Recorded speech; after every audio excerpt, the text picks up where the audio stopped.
بسم اللہ الرحمن الرحیم۔ السلام علیکم، میں ہوں آپ کی اردو کی معلمہ راحیلہ سمیر۔ امید کرتی ہوں تمام بچے خیریت سے ہوں گے۔ پیارے بچوں، آج جو ہمارا بی لفٹ ہے وہ ہے 41، درخواست لکھ سکے۔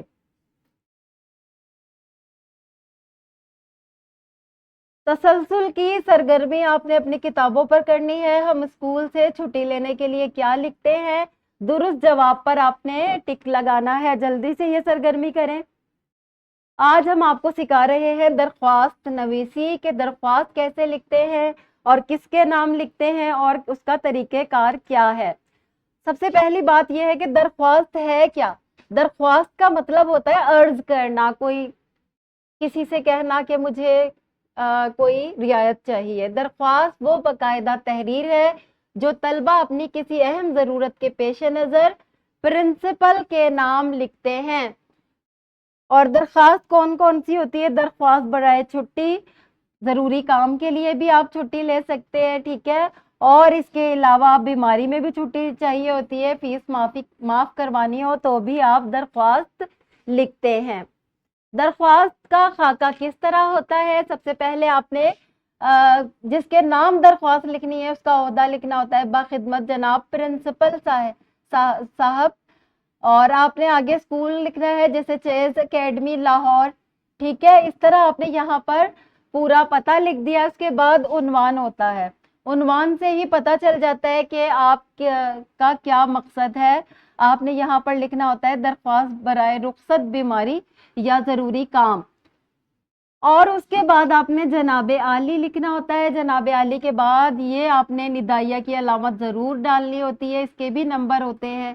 اس کے بعد آپ نے گزارش ہے یا التماس ہے، بڑے ہی اچھے طریقے سے ادب سے آپ نے درخواست لکھنی ہوتی ہے۔ اور اس کے بعد آپ نے اپنا مقصد لکھنا ہوتا ہے کہ میں بیمار ہوں اس لیے میں اسکول حاضر نہیں ہو سکتا، براہ مہربانی مجھے 2 دن کی یا 4 دن کی چھٹی چاہیے۔ اور ایک اور بات جو غلطی طلبہ کرتے ہیں وہ یہ ہے کہ وہ براہ مہربانی کو، یہ صحیح لکھا ہے میں نے، براہ مہربانی کو برائے مہربانی لکھ دیتے ہیں۔ یہ برائے اس طرح لکھنا بالکل غلط ہے۔ براہ ہمیشہ ایسے لکھتے ہیں کہ نیچے زیر ہے، براہ۔ آئندہ سے آپ نے اس بات کا خیال رکھنا ہے، اس کو ایسے نہیں لکھنا، یہ غلط ہے۔ اس کے بعد آپ نے یہاں پر یہ جو آپ کو لائنیں نظر آ رہی ہیں، یہاں پر آپ نے لکھنا ہوتا ہے العارض، آپ کا فرما بردار یا آپ کی فرما بردار شاگردہ۔ یہاں اپنا نام لکھیں، جو بھی آپ کا نام ہے۔ اگر آپ ظاہر نہیں کرنا چاہتے تو الف ب جیم لکھ دیں اگر امتحان میں لکھنا ہے تو، لیکن اگر آپ سچ مچ درخواست لکھ رہے ہیں تو اپنا نام لکھیں، اپنی جماعت لکھیں۔ یہاں پر آپ نے تاریخ لکھنی ہوتی ہے۔ تاریخ لکھنا بہت ضروری ہے تاکہ پتہ چلے کہ درخواست کس دن دی گئی ہے اور اس کا کیا کتنے دن میں اس پر عمل درآمد ہوا ہے۔ تو یہ تمام باتیں جو ہے آپ نے یاد رکھنی ہے۔ اس درخواست کا جو خاکہ ہے اس کے بھی نمبر ہوتے ہیں، آپ نے کس جگہ پر کیا چیز لکھنی ہے یہ آپ کو اچھے طریقے سے یاد ہونا چاہیے۔ ہر قسم کی درخواست جو ہے وہ اسی طریقے سے لکھی جاتی ہے، آپ نے بھی اس بات کا دھیان رکھنا ہے۔ اور باتیں جو ہے مزید میں آپ کو بتاتی جاتی ہوں۔ درخواست کا آغاز ہمیشہ اس شخص کے عہدے سے کریں جسے آپ مخاطب کر رہے ہیں۔ بخدمت جناب پرنسپل، جب آپ نے جناب لکھ دیا تو یہاں پر صاحب نہیں لکھنا، صاحب یا صاحبہ نہیں آئے گا۔ اگر آپ جناب نہیں لکھتے تو پھر یہاں پر آپ صاحب لکھ سکتے ہیں، کیونکہ ان دونوں کا ایک ہی مطلب ہے۔ یہاں پر آپ اپنے اسکول کا نام لکھ دیں اور یہاں پر آپ نے شہر کا نام یا علاقے کا نام لکھ دینا ہے، ٹھیک ہے۔ اور اتنا آپ کو ہم نے سمجھا دیا ہے۔ آگے آپ نے عنوان لکھنا ہے۔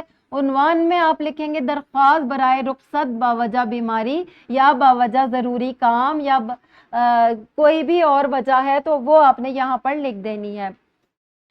اور درخواست جو ہے عنوان ہمیشہ مختصر اور جامع ہونا چاہیے، یہ نہ ہو کہ آپ عنوان 2-3 لائنوں پر مشتمل لکھیں، ہمیشہ مختصر لکھیں۔ اس کے بعد آپ نے تیسری سطر جو ہوتی ہے، تیسری لائن میں آپ نے جناب عالی لکھنا ہوتا ہے، اس بات کا لازمی دھیان رکھیں۔ اور یہ والی علامت جسے ندائیہ کہتے ہیں یہ آپ نے لازمی یہاں پر ڈالنی ہے۔ درخواست میں ہمیشہ ادب و احترام کو ملحوظ خاطر رکھا جاتا ہے۔ عنوان کے بعد اگلی سطر کے درمیان میں